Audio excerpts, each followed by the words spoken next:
Viva.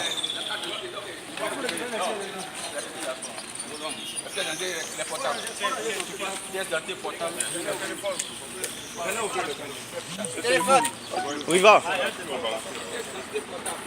Viva, téléphone. Excellent. So just now in Ivory Coast, an operation prepared for about 2 weeks. A major trafficker in Ivory Coast just got arrested with more than 3 tons of pangolin scales. That's large-scale international trafficking of that. Just this second, yeah. That's why during the interview, I was watching my phone all the time. It's because of that. Ok, cette personne arrêtée, l'enquêteur est en sécurité, aucun problème, toute la quantité de la marchandise est bien là, aucun souci. Excellent.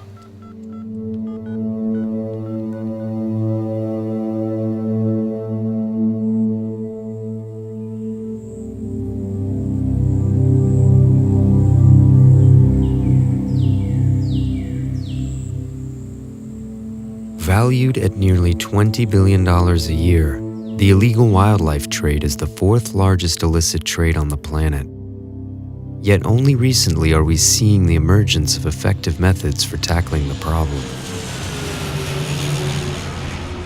In late 2017, the government of Mozambique and the Wildlife Conservation Society brought together law enforcement experts to discuss how best to tackle high-value wildlife trafficking in Mozambique.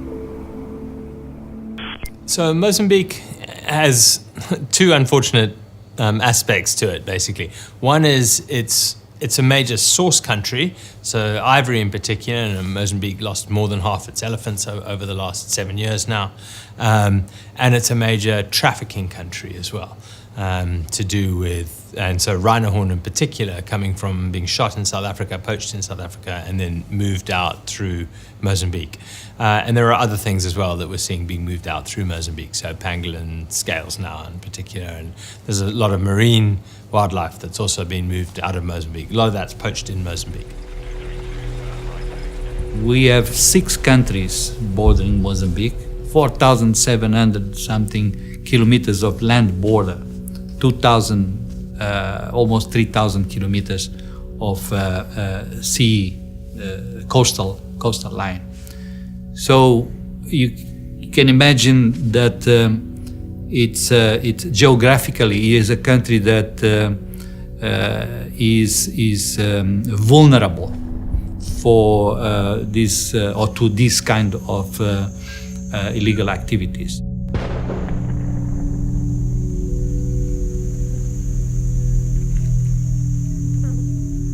The illegal poachers and the illegal traffickers, they are criminals.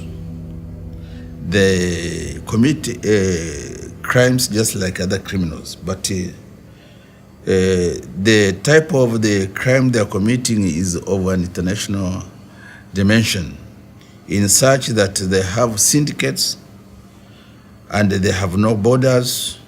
They work with the networking.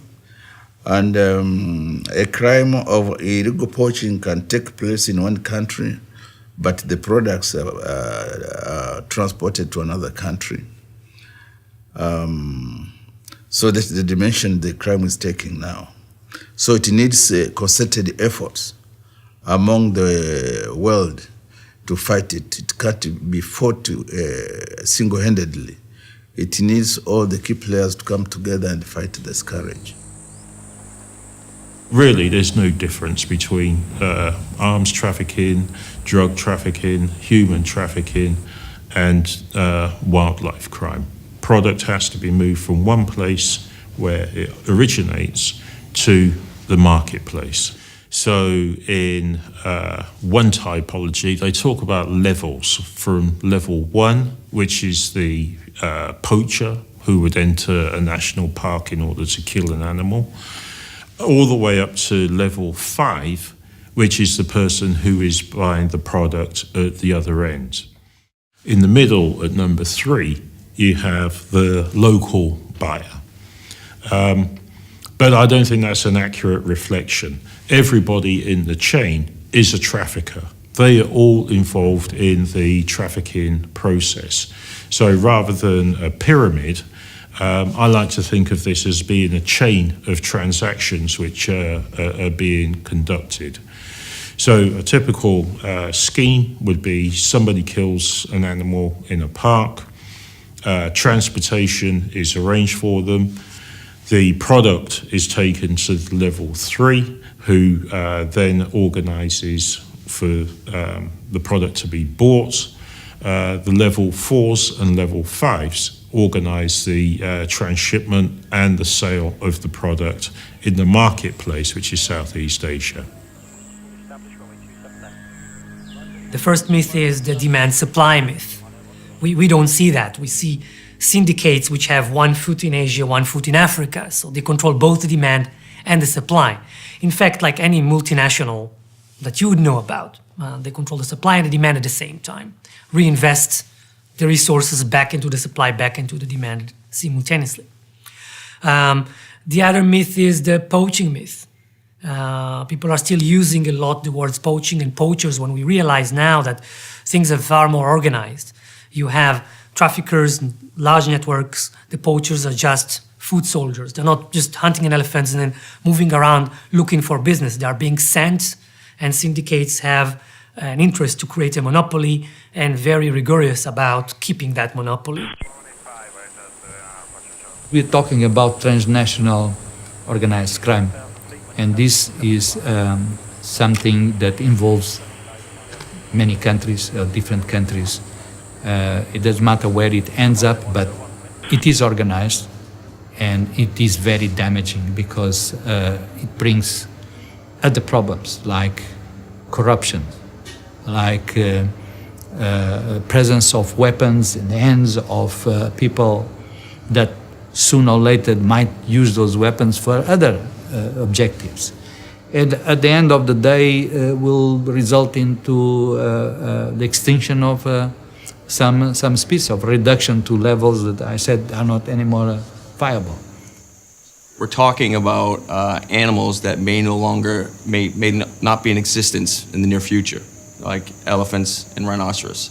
And people just don't understand the tragedy in what's going on right now, how these animals are being slaughtered, and for what reason.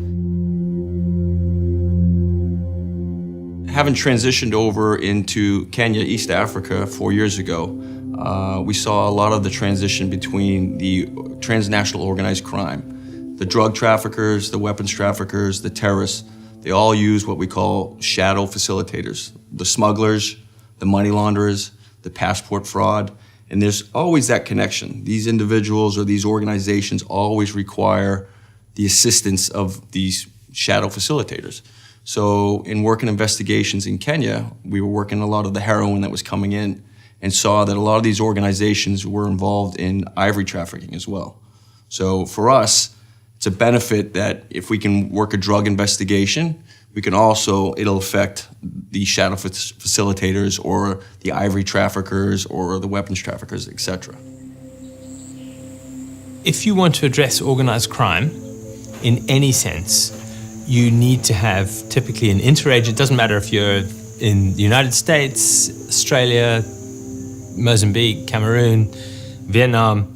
You really need a vetted unit that works in an interagency unit as well, where you can pull together different strengths. You know, you've got issues within any, I mean, obviously you even want to work across countries. You need it to be multinational, transnational. But within a country, you've got to deal with issues at the border. You've got to deal with how you're going to prosecute this effectively. You've got to deal with financial crimes because organized criminals are working, they're moving stuff into and out of a country. They've got financial side to it. There's so many sides to it, as well as bribery and corruption. I started in Cameroon, where I came to a country where there was a wildlife law that has never been applied, just like most of the countries around the world, actually, up to now. And when I was trying to understand why, the answer was obvious. It was clear that the first obstacle for wildlife law enforcement is corruption. The second one is corruption, and the third one is corruption as well. looking at this process of building a specialized unit, here's the lesson that we've learned. 1, focus on your major obstacle, which is corruption. Fight corruption to get the law applied. Secondly, have a very tiny, small, elite unit, not thinking that you need to spread all your guys around, but really a unit of 10 people that will do all this nationwide. The smallest, the better. Have a target, not just an indicator in saying I'll increase or I'll contribute or it will be better, but saying I want to have one major trafficker behind bars per week in this country that I can touch, see, visit in jail. And the fourth is try to get third parties into the equation. Government entities that want to fight corruption are asking for others from the outside. It is assisting them. It's a great tool to have somebody from the outside to say, hey, it's them who are hunting down those corrupt officials. Be worried if you try to intervene, try to traffic in influence, or try to push for release of a trafficker. They are out there. And have a very hands-on approach, following the entire case from start to finish as a bodyguard system from start to finish, crossing all these systems from investigations to operations to legal follow-up to prosecutions to actually monitoring those prisoners in jail. And if you didn't get a trafficker in jail, it's not that you've done nothing, you've done worse. This is counterproductive. If a trafficker is getting arrested and is getting released, what you got is the opposite of deterrent. What you got is him moving around, advertising. Even when you're getting caught, you'll be out after a few days because impunity still exists in this country. That's what we have to break. With a strong law, with a strong investigation team, with a strong prosecution team, you are going to defeat the Defense Council. Short of that, these guys will be left scot-free and you will be losing your case. At the end of the day, say, it's impossible, we can't do them. Let them just go on. Then you feel. So here in Mozambique, the experience we've had is what I'm saying. We have been able to create a unit that put intelligence, put professional ethics, put experiences together to see what is missing in the situation, to see what has to be added into the law, to see what better ways of evidence construction that we are missing. Put all this together and you get up a case that is watertight and there is no space for this guy to escape, and you flatly beat the Defense Council. The first thing Mozambique government should do to address wildlife trafficking is try to understand the whole of the resources to address wildlife trafficking, and also understand that there's a lot of partners from them to help government to support, like for example, information or to support the resources and infrastructures to address wildlife trafficking. And also working with national and international connections, I mean that organization, NGO, or even like agencies in different countries to make sure that transnational crime, wildlife crime in Mozambique will be addressed not only by Mozambique, but also in different countries. It has to be a commitment from the top down. So one is they have to make sure that they have the laws in place so that law enforcement can do their job. They have to make sure that the judiciary is in place, that they can successfully prosecute individuals. They have to make sure that the law enforcement people are trained properly, that they're equipped, that they're mentored. So it has to be from a top down, because if you don't have the political will at the top, the people below you can never do their job.